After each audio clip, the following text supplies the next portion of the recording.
زمون په کورونو کې زنانه اذان پورې انتظار کوي، څو پورې چې اذان نه شوی هغې مونځ نه کوي. د ښځو د مونځ دپاره اذان ضروري دی؟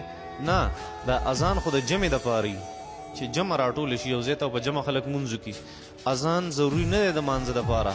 د مانځه دپاره وخت ضروري دی چې وخت داخل شو، که اذان شوی که نه شوی ته مونځ کولی شي. او خصوصا زنانه هغې ته پکار دی چې په ړومبي وسنګ وخت داخل شي بس هغه دې مونځ کوي.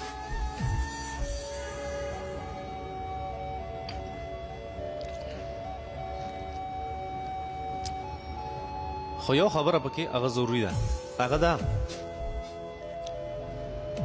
چې دا وخت د هغې زنانه دپاره ضروري دی کوم چې په وخت پوهېږي، یا په کور کې ورسره داسې څوک وي چې هغه په وخت پوهېږي چې په دې ټایم مونځ هغه کوه. اوس که بیا اذان نه شوی او که شوي خو بس هغې له مونځ پکار دی. اوس که هغه هم په وخت نه پوهېږي او کور والی هم څوک په وخت نه پوهېږي نو بیا پکار دی چې اذان ته انتظار وکړي، ځکه نه پوهېږي اصلا په غلط وخت کې چېرته مونځ ونه کړي. نو اذان ولا ضروري نه دی، وخت ولا ضروري دی، بس چې وخت داخل شي ټیک ته. د جومات دپاره یو وقف شوی پلاټ و،